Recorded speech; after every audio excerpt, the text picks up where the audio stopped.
Hello বন্ধু, আবার নতুন ভিডিও নিয়ে চলে এসেছি। মাত্র দুটি উপকরণ দিয়ে ব্রয়লার মুরগির রেসিপি আজকে শেয়ার করছি। মাংস নিয়ে নিয়েছি, পেঁয়াজ নিয়েছি, তেজপাতা নিয়েছি, শুকনো লঙ্কা নিয়েছি, এলাচ নিয়েছি, দারচিনি নিয়েছি, লবঙ্গ নিয়েছি, জয়িত্রী নিয়েছি, কাজু বাদাম নিয়েছি, চালমগজ নিয়েছি। এবার আমি রেসিপিটা তৈরি করছি, দেখতে থাকুন, প্রথম থেকে শেষ পর্যন্ত দেখুন। এবার চালমগজ আর কাজু বাদামটা বেটে নিচ্ছি। আমি শিলনোড়াতেই বেটে নিচ্ছি, মিক্সিতেও পেস্ট করা যায়, কিন্তু আমি শিলনোড়াতেই বাটছি। এবার আমি পেঁয়াজ নিয়ে নিয়েছি, 5টা পেঁয়াজ ভালো করে কুচিয়ে নিয়েছি। দেখুন, মাংসটা ভালো করে ধুয়ে জল ঝরাতে দিয়েছিলাম। বাটা হয়ে গেছে, আমার সব রেডি হয়ে গেছে।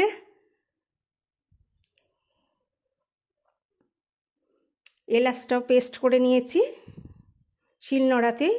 এবার আমি কড়াইয়ে তেল দিয়ে দিলাম।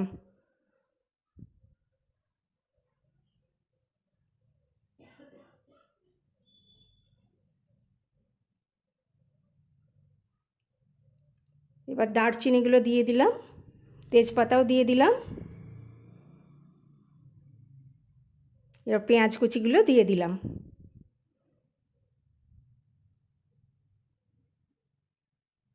এবার ভালো করে ভেজে নিতে হবে। পেঁয়াজগুলো ঠিক এইভাবেই সাইজ করে কেটে নিতে হবে।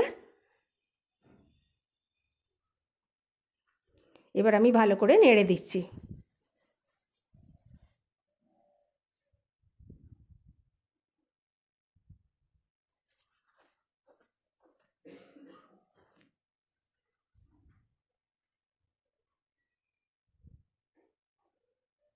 দেখুন কমে আসছে। এবার আমি একটু চিনি দিয়ে দিলাম।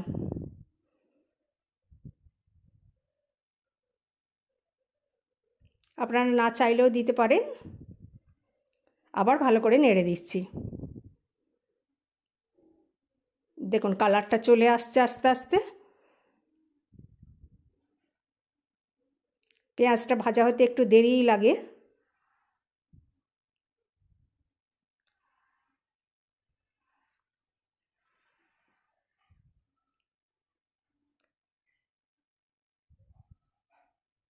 দেখুন ভাজা হয়ে আসছে আমার আস্তে আস্তে। দেখুন কালারটা চলে এসেছে একদম।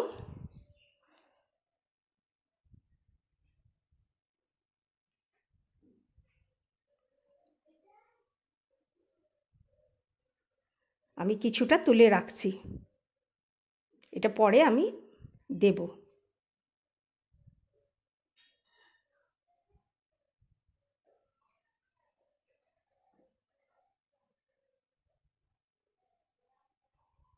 দেখুন কিছুটা পেঁয়াজ ভাজা আমি উঠিয়ে রাখলাম। এবার ঝরানো মাংসটা দিয়ে দেবো।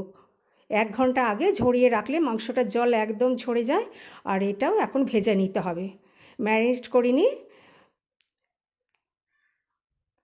মাংসের গন্ধটা তাহলে থেকে যায়, ভাজা ভাজা হয় না।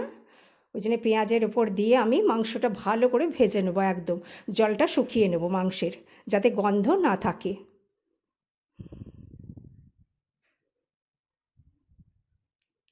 আমার রেসিপিটা ভালো লাগলে সাবস্ক্রাইব করে বেল আইকনটি অন করে দেবেন। দেখুন সব মাংসগুলো দিয়ে দিলাম। এবার ভালো করে নেড়ে জলটাকে একদম শুকিয়ে নিতে হবে, তাহলে মাংসর গন্ধটা একদমই থাকবে না।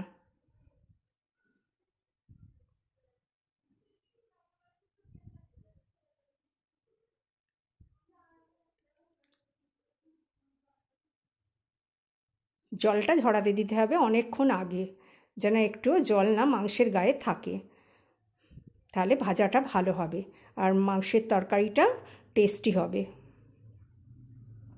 এবার আমি স্বাদ মতো লবণ দিয়ে দিচ্ছি।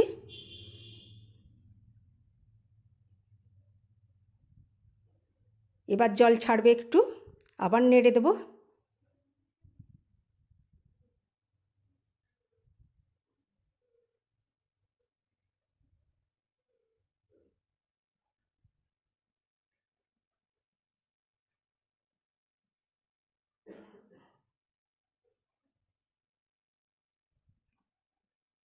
একদম শুকনো শুকনো হয়ে যাবে, তারপর আমি মশলাটা দেব।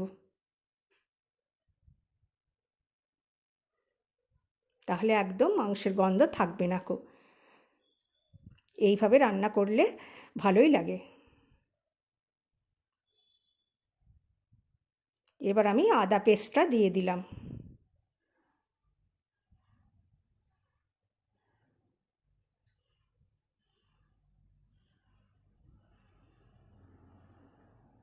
দেখুন জল ছেড়েছে অল্প অল্প।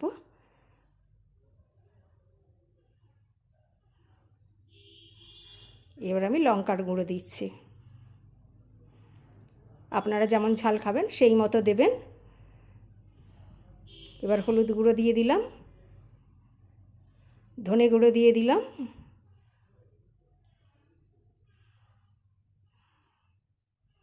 জিরে গুঁড়ো দিয়ে দিলাম,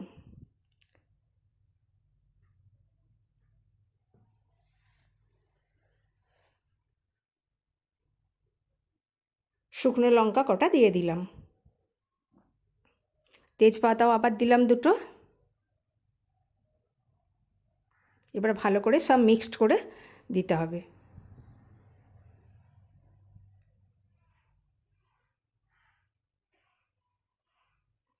দেখুন এখনও আমি জল ব্যবহার করিনি, ওই জলই হচ্ছে আমার।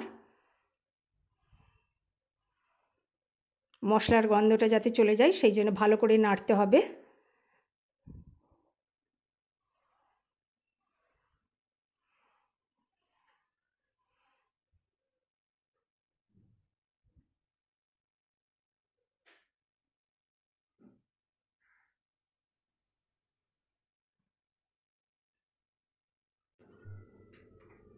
দেখুন কালারটাও কি সুন্দর চেঞ্জ হয়ে গেছে। এবার আমি টক দইটা দিয়ে দিলাম। 2 চামচ টক দই দেওয়া হয়ে গেল। এবার ভালো করে আবার নেড়ে দেব। দেখুন কালারটাও আলাদা চলে আসছে, দেখতেও কত সুন্দর লাগছে।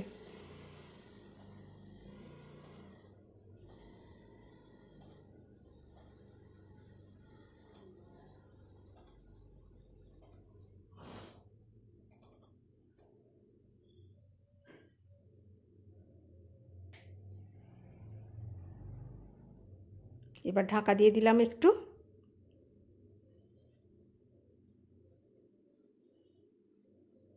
আবার ঢাকাটা খুলে নিলাম।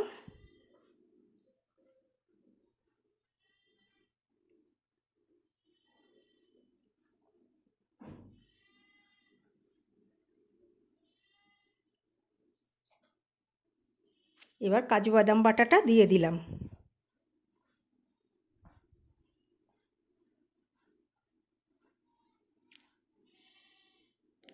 আর চালমগজ বাটাটাও দিয়ে দিলাম।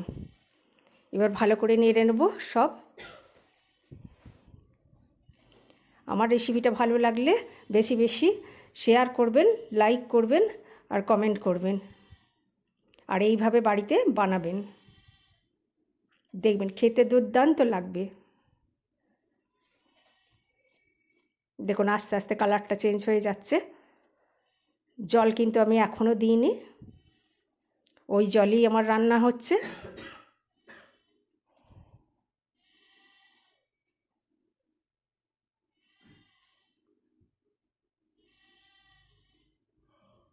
এবার আমি এলাচ গুঁড়োটা উপর থেকে ছড়িয়ে দিলাম।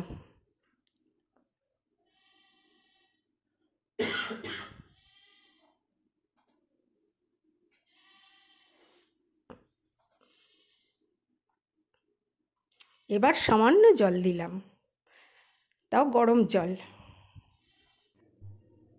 পেঁয়াজ ভাজাটা এবার ওপর থেকে আস্তে আস্তে ছড়িয়ে দেব।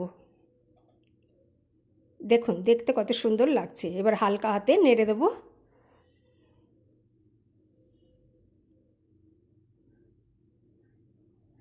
এবার ঢাকা দিয়ে দিলাম। আমার রেসিপি রেডি। আবার নতুন রেসিপি নিয়ে চলে আসবো আপনাদের কাছে।